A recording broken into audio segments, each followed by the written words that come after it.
വിഷു ദിവസം വൈകുന്നേരത്തെ ഒരു ചെറിയ വീഡിയോ ആണിത്. ഞങ്ങൾ വൈകിട്ടൊന്ന് ചുമ്മാതെ ചുറ്റാൻ ഇറങ്ങി. 1, 2, 3 കാര്യങ്ങളുണ്ടായിരുന്നു. അതുമാത്രമല്ല, ബൈക്കിൽ ചുറ്റാൻ ഞങ്ങൾക്ക് 2 പേർക്കും നല്ല ഇഷ്ടമാണ്. അതുകൊണ്ടാണ് ഞങ്ങൾ ഇറങ്ങാമെന്ന് വിചാരിച്ചത്. അങ്ങനെ ആദ്യത്തെ കാര്യമായിട്ടുള്ള സ്ക്രീൻ ഗാർഡ് ഒട്ടിക്കൽ നടന്നു. ഇനി രണ്ടാമത്തെ കാര്യമായിട്ടുള്ള മീൻ മേടിക്കൽ നടന്നു. ഇനി മൂന്നാമത്തെ കാര്യമാണ് നേരെ പോയിട്ട് തട്ടുകടയിൽ നിന്ന് കുറച്ച് ഫുഡ് വാങ്ങിക്കുക എന്നുള്ളത്. നല്ല ദോശയും ചിക്കൻ ഫ്രൈയും കഴിക്കാമെന്ന് വിചാരിച്ചിട്ടാണ് പോയത്. ഗ്യാസിൻ്റെ ക്ഷാമം എന്താണ്ട് ഇവിടെ കാണാനുണ്ട്. അങ്ങനെ വീട്ടിലെത്തിയപ്പോഴാണ് മനസ്സിലായത് വീട്ടിൽ കാറ്റിനും ക്ഷാമമാണെന്ന്.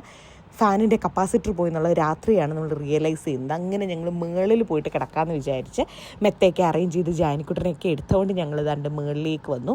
രാവിലെ എന്നെ വിളിച്ചുണർത്തിയത് ഈ കാക്കയാണ് കേട്ടോ. ഞാൻ കുറച്ച് അധിക സമയത്തിൽ ഉറങ്ങി. അതിന് പ്രധാന കാരണം അച്ഛനും മോള് നേരത്തെ തന്നെ എണീറ്റ് കളിക്കാനങ്ങ് പോയെന്നുള്ളതാണ്. അവർ രണ്ടുപേരും പോയതുകൊണ്ട് തന്നെ കുറച്ച് ഡീറ്റെയിൽഡായിട്ട് എനിക്ക് അങ്ങോട്ട് ഉറങ്ങാൻ പറ്റി. രാവിലത്തെ ഒരു തണുപ്പും ആ ഒരു കിളികളുടെ കളകളാരവും അങ്ങനെ ഭയങ്കര ഡീറ്റെയിൽഡായിട്ട് ഞാൻ അങ്ങോട്ട് ഉറങ്ങി. അവിടെ റൂമിൽ നിന്ന് തന്നെ നമുക്ക് കാണാൻ പറ്റുന്ന കാഴ്ചകളാണ് ഈ മാങ്ങയൊക്കെ. ഒന്നും വിളഞ്ഞിട്ടും ഒന്നുമില്ല, പഴുത്തിട്ടൊന്നുമില്ല. ഇതൊക്കെ പഴുത്ത നല്ല ടേസ്റ്റുള്ള മാങ്ങകളാണ്. എല്ലാ പ്രാവശ്യവും പത്തനാപുരത്ത് പോകുമ്പോൾ ഞങ്ങളെ കാണാൻ ആരെങ്കിലുമൊക്കെ വിരുന്നുകാരായിട്ട് വേണം. ഇപ്രാവശ്യം തന്നെ ഇവരായിരുന്നു വിരുന്നുകാർ. ഈ ഒരു കപ്പിൾസായിട്ട് ഞങ്ങളെ കാണാൻ വേണ്ടിയിട്ട് വന്നിട്ടുണ്ടായിരുന്നു. അപ്പോൾ നമുക്ക് അടുത്ത വീഡിയോയിൽ